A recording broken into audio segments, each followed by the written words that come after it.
السلام عليكم ورحمة الله وبركاته.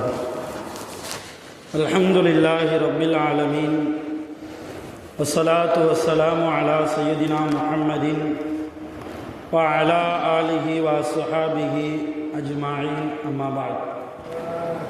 أعوذ بالله من الشيطان الرجيم. بسم الله الرحمن الرحيم.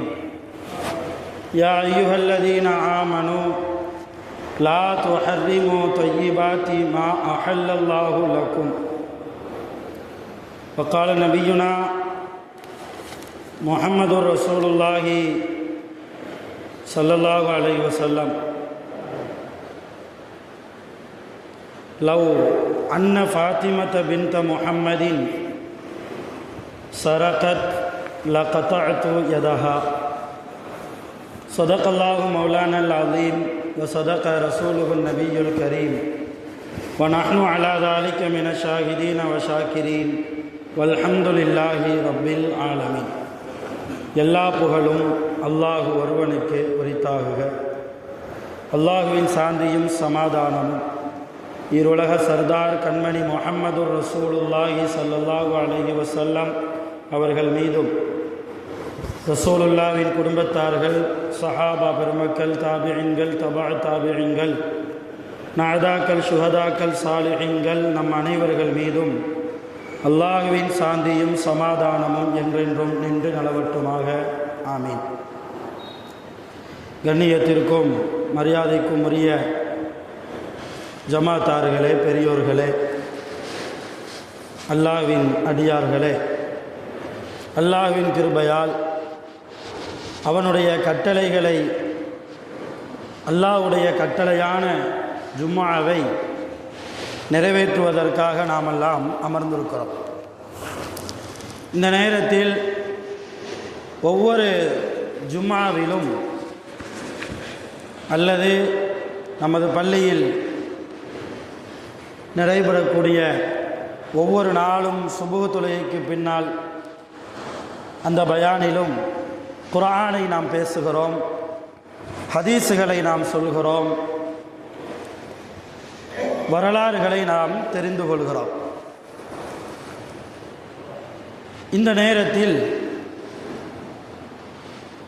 நாட்டிலே நடக்கிற சில விஷயங்கள், நாட்டு நடப்பையும் குர்ஆனோடு ஒப்பீடு செய்து, வரலாறோடு ஒப்பீடு செய்து நாம் தெரிந்து கொள்ள வேண்டும். ஏனென்றால் இஸ்லாமியர்கள் என்பவர்கள்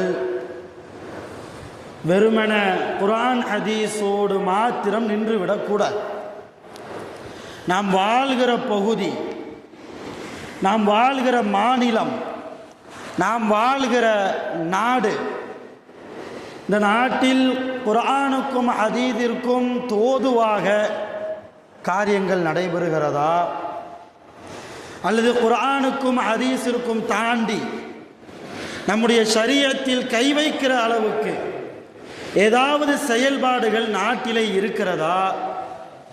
அப்படி செயல்பாடுகள் கொஞ்சம் ஏற்றத்தாழ்வாக இருக்கிற போது ஒரு உண்மையான ஈமான்தாரி என்ன செய்ய வேண்டும் என்பதையெல்லாம் எல்லா ஆலிம்களும் அவர்கள் பணியாற்றுகிற ஒவ்வொரு இடங்களில் மக்களுக்கு எடுத்து சொல்கிறார்கள், சொல்ல வேண்டும். அதன் அடிப்படையில் 2025 ஜனவரியில் நாம் இருக்கிறோம், 24ஆம் தேதியில் நாம் இருக்கிறோம். இன்னும் 2 நாட்களில் ஜனவரி 26 இந்திய நாட்டினுடைய குடியரசு தினம். இந்த நேரத்தில் இஸ்லாம், ஒவ்வொரு இஸ்லாமியனும் தான் பிறந்த நாட்டை எப்படி பாவிக்க சொல்கிறார். குறிப்பாக நாம் இந்தியர்களாக இருக்கிறோம், இந்தியாவினுடைய பூர்வ குடிமக்களாக நாம் இருக்கிறோம். நமக்கும் நம்முடைய முன்னோர்களுக்கும் இந்த இந்தியாவுக்கும் எந்த அளவு தொடர்பு இருந்தது? இந்த இந்தியா ஆங்கிலேயர்களுடைய கையில் சிக்குண்டு சின்னாபின்னமாகி கொண்டிருக்கிற அந்த நேரத்தில் இந்த இந்தியா சுதந்திர இந்தியாவாக எல்லா மனிதர்களும் மத சார்பற்ற நிலைமையில் அண்ணன் தம்பிகளாக வாழ்வதற்கு நம்முடைய இஸ்லாமிய முன்னோர்கள் எந்த அளவு பங்கெடுத்து கொண்டார்கள் என்பதை நாம் தெரிந்து கொள்ள வேண்டும்.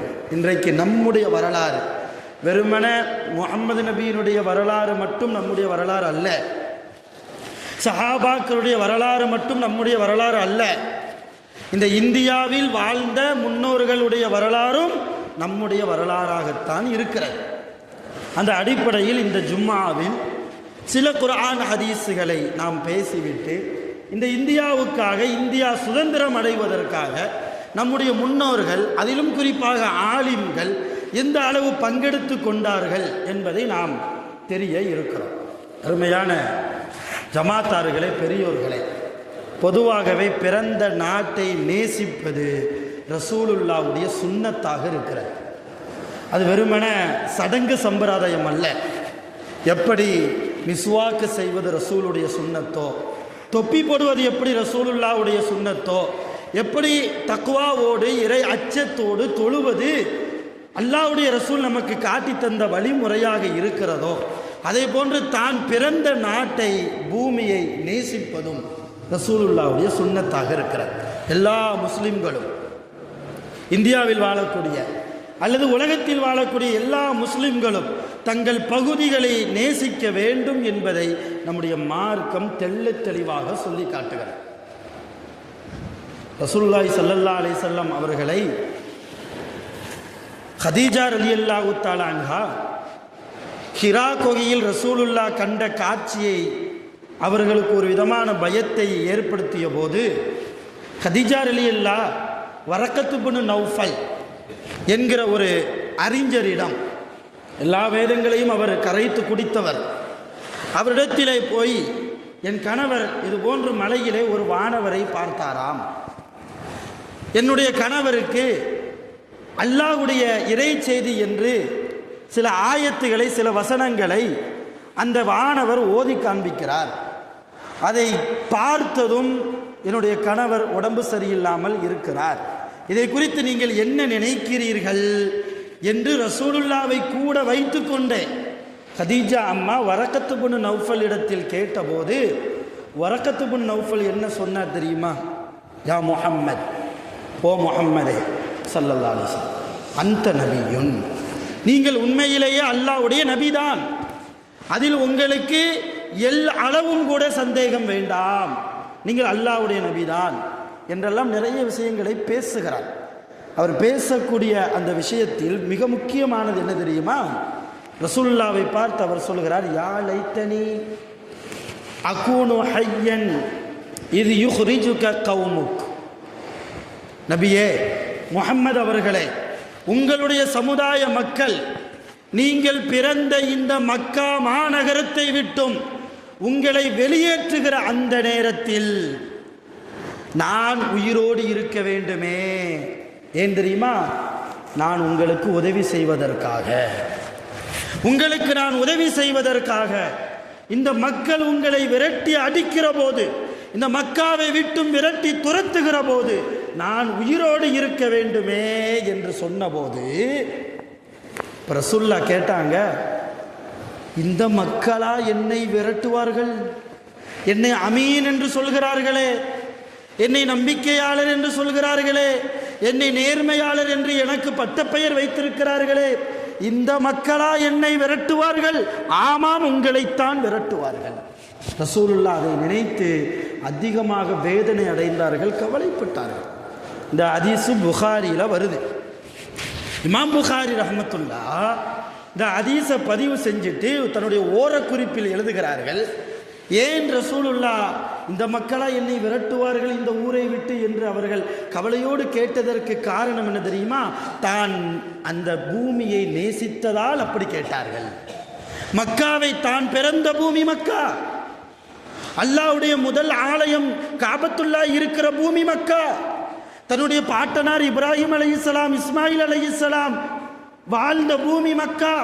இந்த மக்காவை விட்டும் நான் போவதா? சொந்த பூமியை ரசூலுல்லாஹ் நேசித்திருக்கிறார்கள். ரசூலுல்லாஹ்வுடைய உம்மத்தார்களாக இருக்கக்கூடிய நாமும் இந்த இந்தியாவை நேசிக்க வேண்டும் என்பது இந்த ஹதீஸின் மூலமாக நமக்கு தெரிகிறது. அடுத்த ஹதீஸிலே பார்க்கிறோம், மக்காவை விட்டும் ரசூலுல்லாஹ் மதீனாவுக்கு போயிட்டாங்க ஹிஜ்ரத் செய்து. மக்காவிலிருந்து ரசூலுல்லாவை பார்ப்பதற்காக உசைல் என்று ஒரு சஹாபி வருகிறார். ஆயிஷா அம்மாவுடைய வீட்டுக்கு வருகிறார். சலா சொல்லி உள்ளே வருகிறார். ஆயிஷா அம்மா அனுமதி கொடுக்கிறார்கள். உசைல் ரலியல்லாவை பார்த்ததும் ஆயிஷா அம்மா அவர்களுக்கு தெரிந்து விட்டது மக்காவிலிருந்து வந்திருக்கிறார்கள் என்று தெரிந்ததும், ஏன் வந்தீங்க, யாரை பார்க்க வந்தீங்க, உங்களுக்கு என்ன வேணும், இதையெல்லாம் கேட்பதற்கு முன்னாலேயே ஆயிஷா அம்மா வந்த உசைலிடத்தில் என்ன கேட்டார்கள் தெரியுமா? ஐன மக்கா, மக்கா எப்படி இருக்குன்னு கேட்டாங்க. இப்போ இன்றைக்கி நம்மெல்லாம் வெளிநாட்டில் போய் சம்பாதிக்கிற போது ஊர்லேருந்து யாராவது நம்ம வேலை பார்க்குற கம்பெனிக்கு வந்தாங்கன்னா ஒக்கூர் எப்படி இருக்குதுன்னு கேட்போமா இல்லையா? நம்ம ஊர் எப்படி இருக்குது, பள்ளிவாசலுடைய நிலைமை என்ன, ஏதாவது முன்னேற்றம் இருக்குதா நம்ம ஊரில் கேட்போமா இல்லை? இந்த மாதிரி ஆயிஷா ரலியல்லாஹு தஆலா அன்ஹா அவங்க கேட்குறாங்க, ஐன மக்கா, மக்கா எப்படி இருக்குது? உசைல் ரலியல்லாஹு வர்ணிக்கிறாங்க, மக்கா பச்சை பசேல் என்று புல்வெளிகளால் அழகாக ரம்மியமாக நிறைந்திருக்கிறது என்றெல்லாம் ரொம்ப வர்ணிக்கிறாங்க.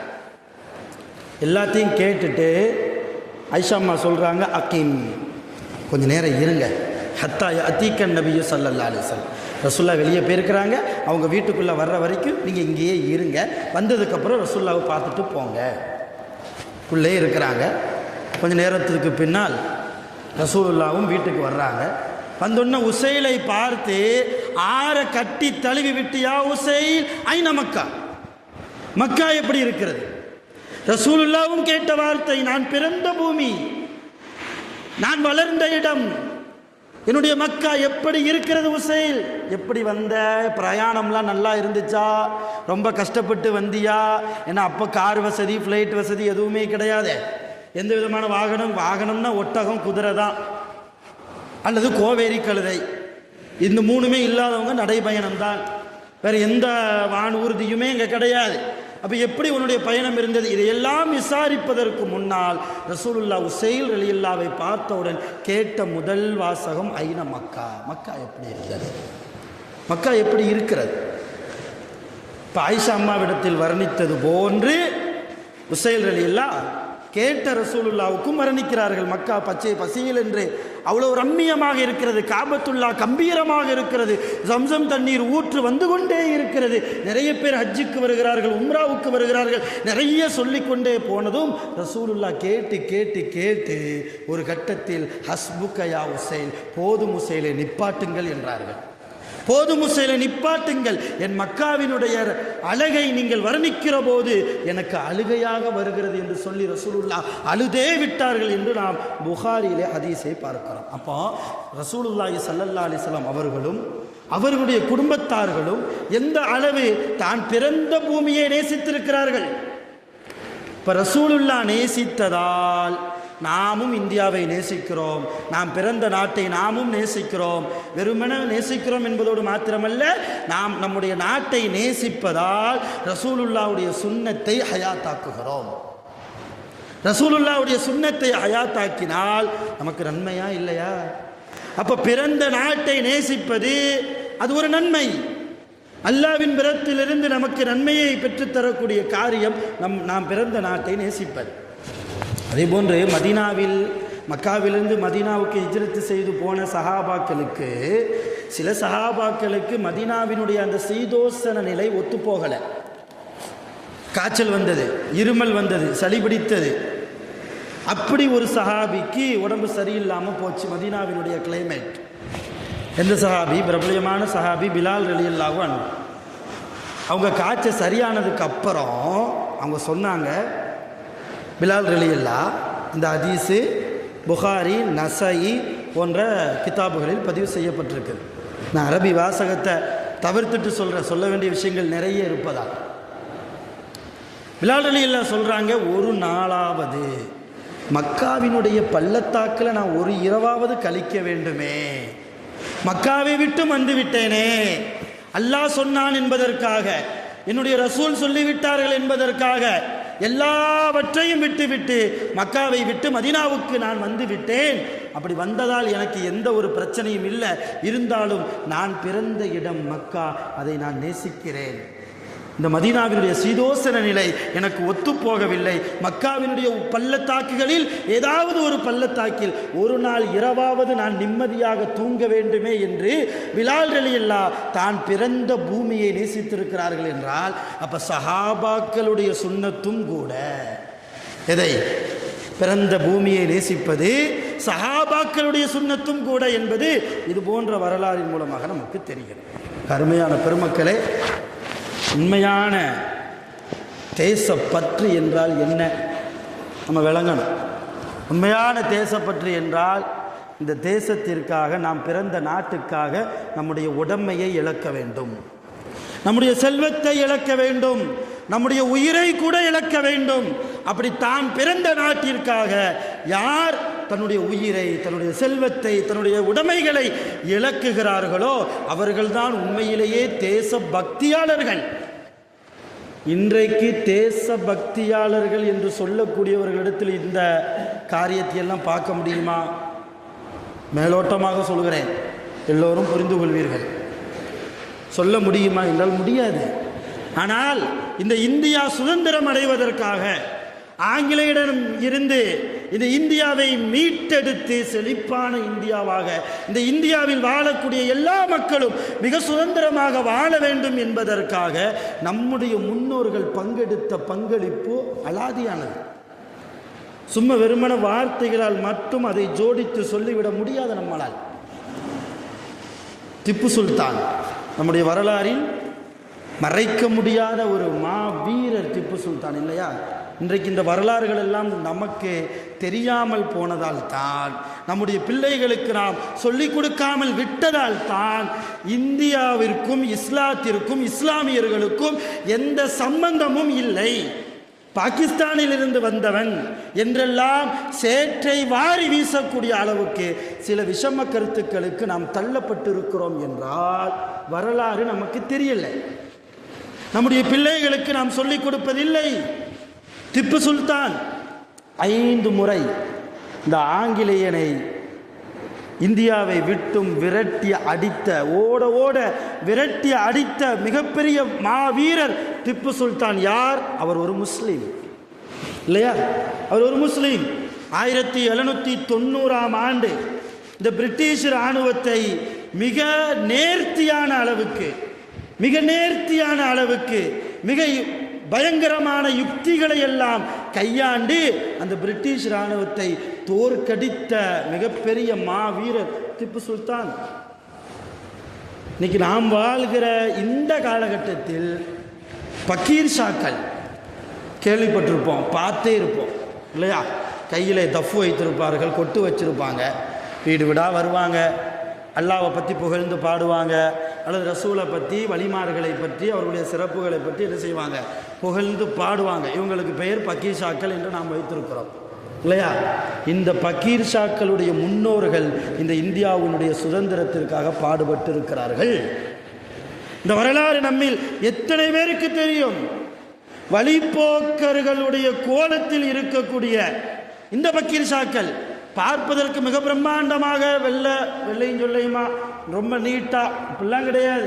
பார்ப்பதற்கே ஒரு விதமான கோலத்தில் தான் இருப்பார்கள். ஆனால் இந்த இந்தியாவின் பல பகுதிகளிலும் பயணம் செய்து இந்த இந்தியாவின் விடுதலையின் வியர்வையை மக்களுக்கு மத்தியில் ஊட்டியவர்கள் பக்கீர் ஷாக்கள். ஆனால் அப்படிப்பட்ட பக்கீர் ஷாக்கள் இன்னைக்கு நம்ம வீட்டு வாசலில் வந்து அவங்களை விரட்டுறோமா இல்லையா?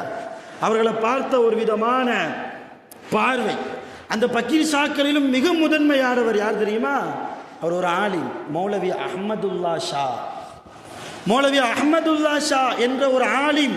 பக்கீர் ஷாக்களுக்கெல்லாம் தலைமையாக அவர் இருந்து இந்தியாவின் பல பகுதிகளில் பக்கீர் ஷாக்களை எல்லாம் போக வைத்து இந்தியா ஆங்கிலேயனுடைய கையில் இருந்து அகப்பட வேண்டும் என்பதற்காக பல பகுதிகளில் இருக்கக்கூடிய எல்லா மக்களுக்கும், முஸ்லிம்களுக்கு மாத்திரமல்ல, இந்த நாட்டில் வாழக்கூடிய இந்துக்கள், கிறிஸ்தவர்கள், சீக்கியர்கள், பௌத்தர்கள், எல்லா மதத்தை சார்ந்தவர்களுக்கும், எல்லா சமயத்தை சார்ந்தவர்களுக்கும் இந்தியாவின் விடுதலை எவ்வளவு முக்கியம் என்கிற வியர்வையை ஊட்டியவர்கள் பக்கீர் ஷாக்.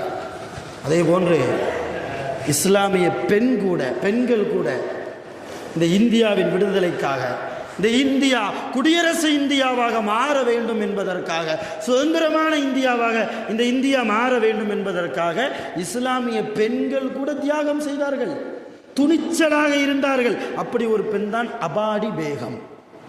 அபாடி பேகம். இன்னைக்கு இந்த பேரெல்லாம் நம்முடைய பிள்ளைகளுக்கு மறந்து போய்விட்டது. என்ன சொன்னாங்க தெரியுமா? நாடோடியாக வந்தவனுக்கு என்னுடைய நாட்டை ஆளுவதற்கு ஆசையா என்ற வீர முழக்கத்தை கையில் எடுத்தவர்கள் அபாடி பேகம்.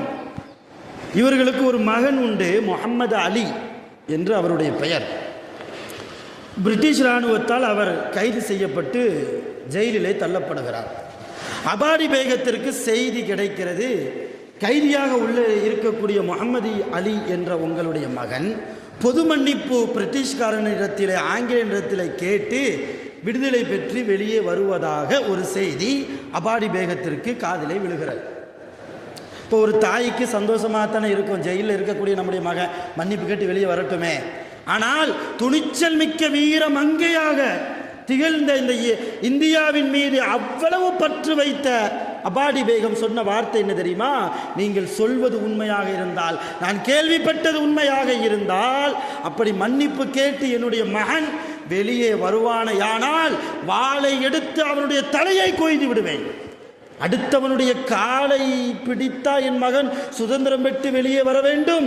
அப்படிப்பட்ட வாழ்க்கை என் மகனுக்கு வேண்டாம் என்று 1921 அபாடி பேகம் வீர முழக்கமிட்டாள் என்று நாம் இந்தியாவினுடைய வரலாறுகளில் நாம் பார்க்கிறோம். இப்படி நிறைய 1857 பகதூர் ஷா அவருடைய தலைமையில் ஆங்கிலேயருக்கு எதிராக இந்தியாவில் பல இடங்களில் போராட்டம் நடத்தினார், போர் செய்தார். அந்த போரில் கலந்து கொண்டவர் மிக பிரபலியமான ஜான்சி ராணி லட்சுமிபாய், எல்லோருக்கும் தெரியும். ஆனால் அந்த ஜான்சி ராணி லட்சுமிபாய்க்கு வலதுகரமாக இருந்த ஒரு இஸ்லாமிய பெண் யார் தெரியுமா? பேகம் ஹசரத் மகள். பேகம், அந்த அம்மாவுடைய பேரே அப்படித்தான், பேகம் ஹசரத் மகள். ஊபியிலே ஆங்கிலேயருக்கு எதிராக போரிலே கலந்து கொண்டாள், போராட்டம் நடத்தியவள். விஜயவாடாவில் காங்கிரஸ் கமிட்டியின் மூலமாக பூரண சுதந்திரம் வேண்டும் என்று ஒரு மீட்டிங் வைத்த போது இந்த பேகம் ஹசரத் மகள் என்ற ஒரு இஸ்லாமிய பெண் வீர முழக்கமிட்டாள். எப்படியாவது ஆங்கிலேயனுக்கு எதிராக இந்த இந்தியாவை மீட்டு கொண்டு வர வேண்டுமே என்கிற ஒரு முனைப்பில் 100% உறுதியாக இருந்தவர்கள் இஸ்லாமிய ஆண்களும் இஸ்லாமிய பெண்களும். அதே போன்று உமர் சுபஹானி என்ற ஒரு இஸ்லாமியர் இந்த நாடு விடுதலை பெற வேண்டும் என்பதற்காக, இந்த நாடு குடியரசு அடைய வேண்டும், சுதந்திரம் பெற வேண்டும் என்பதற்காக அன்றைக்கு 1,00,000 ரூபாய் காந்தியிடம் கொடுத்து உதவினார். யாரு? உமர் சுபஹானி என்கிற ஒரு இஸ்லாமியர் தானே. அப்ப இந்த வரலாறுகளை எல்லாம் இன்றைக்கு மறைத்து இஸ்லாமியர்களுக்கும் இந்தியாவுக்கும் எந்த விதமான சம்பந்தமும் இல்லை என்கிற அளவுக்கு விஷம கருத்துக்கள் பரப்பப்படுகிறது. ஒவ்வொரு நேரத்திலும், ஒவ்வொரு ஆண்டிலும், அது ஒரு சீசனாகவே ஆயிப்போச்சு இல்லையா? ஏதாவது ஒரு கொளுத்தி போடுகிற வேலையை இன்றைக்கு அரசாங்கம் செய்து கொண்டிருக்கிறது என்பது நான் சொல்லி பட்டவர்த்தமாக உங்களுக்கு தெரிய வேண்டியது இல்லை. இப்போ இதற்கு என்னதான் தீர்வு? நாம் என்ன செய்ய போகிறோம் என்றால், நாம் நம்முடைய ஈமானில் இப்போ இத்தனை இஸ்லாமிய ஆண்களும் இத்தனை இஸ்லாமிய பெண்களும், நான் நிறைய விட்டுட்டு நேரத்தின் அருமை கருதி சுருக்கமாக முடிவுக்கு வர்றேன். நிறைய இஸ்லாமியர்கள் ஆண்களும் பெண்களும் இந்த இந்தியாவுக்காக தன் உயிரை கொடுத்திருக்கிறார்கள்.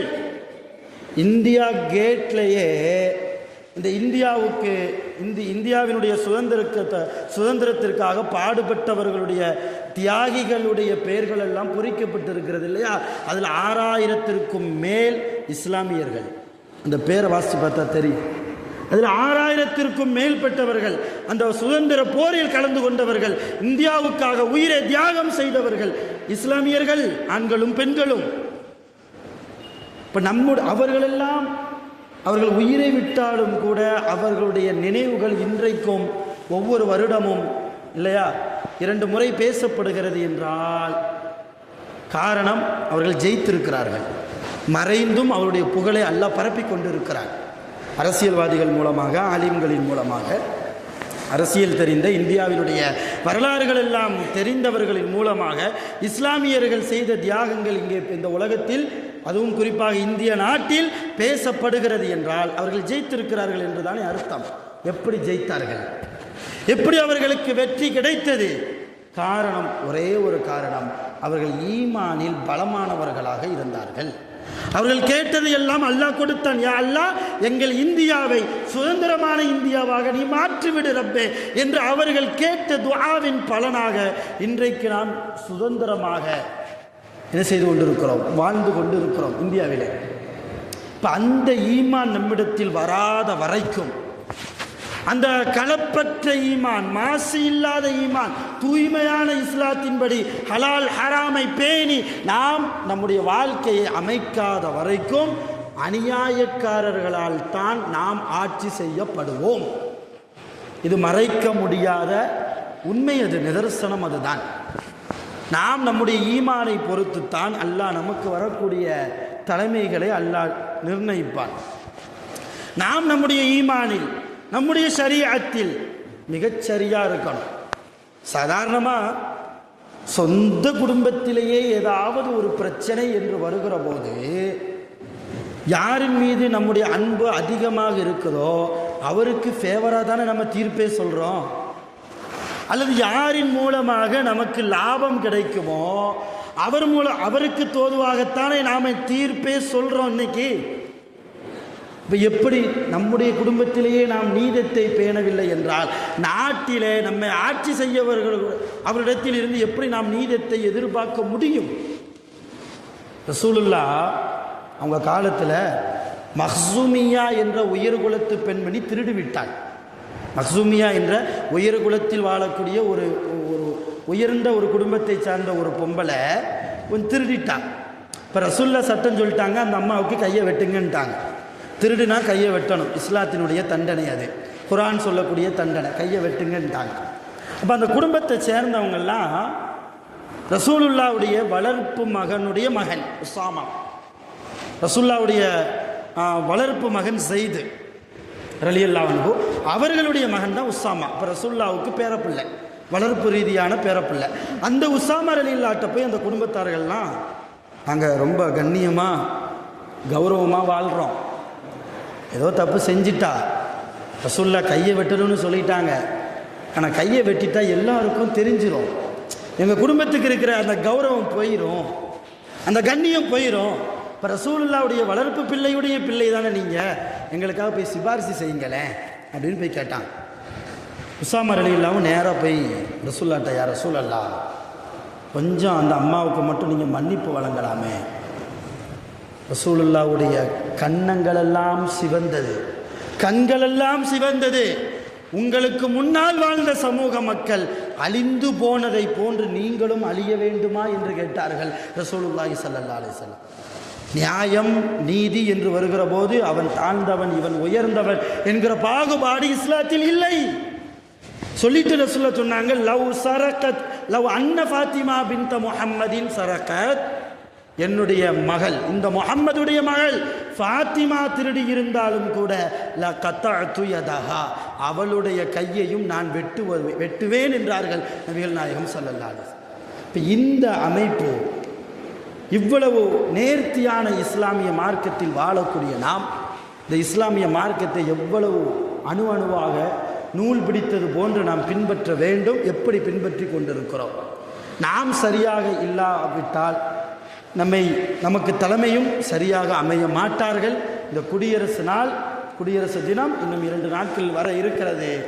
ஆகையினால் ஆட்சி செய்பவர்களை நாம் குறை சொல்வதை விட்டுவிட்டு நம்மை நாம் சரிபடுத்துவோம், நாம் இஸ்லாத்தின்படி வாழ்வோம், நாம் ஷரியத்தின்படி வாழ்வோம். வல்ல ரஹ்மான் இந்தியாவை சுவனத்து பூங்காவாக ஆக்குவானாக. இந்தியாவில் வாழக்கூடிய எல்லா மக்களையும் சாதி மதம் பார்க்காமல் அண்ணன் தம்பிகளாக எல்லோரும் தோளோடு தோள் கொடுத்து வாழ்வதற்கு வல்ல ரஹ்மான் எல்லா மக்களுக்கும் தௌஃபீக் செய்வானாக. அருமையான ஜமாத்தார்களே, இன்ஷா அல்லாஹு தாலா வரக்கூடிய திங்கட்கிழமை மக்ரிபில் ரஜபு பிறை 27, அதாவது மேராஜுடைய இரவு. ஒவ்வொரு வருடமும் நம்முடைய பள்ளியில் மிக சிறப்பாக மேராஜ் பயான் நடைப்பது வழக்கம், நடைமுறைக்கு இருக்கிறது. அந்த அடிப்படையில் இந்த வருடமும் வரக்கூடிய திங்கட்கிழமை இன்ஷா அல்லாஹ் இஷா தொழுகைக்கு பின்னால் கொஞ்ச நேரம் மேராஜ் பற்றி பயான் செய்யப்படும். எல்லா ஜமாத்தார்களும், வாலிபர்கள், சிறுவர்கள், பெரியவர்கள் எல்லோரும் கலந்து கொள்ளுங்கள். வருடம் பெண்களும் கலந்து கொள்வார்கள் என்று நான் கேள்விப்பட்டிருக்கிறேன். அதே போன்று பெண்களும் திரளாக மறக்காமல் ரசூலுல்லாவுடைய மகத்துவத்தை எடுத்து சொல்லக்கூடிய அந்த பயானில் அனைவர்களும் கலந்து கொள்ளுங்கள் என்று நிர்வாகத்தின் சார்பாக கேட்டுக்கொள்கிறேன். வாஹிரு தஅவானா அல்ஹம்துலில்லாஹி ரப்பில் ஆலமீன். அஸ்ஸலாமு அலைக்கும் வரஹ்மத்துல்லாஹி வபரகாத்துஹு.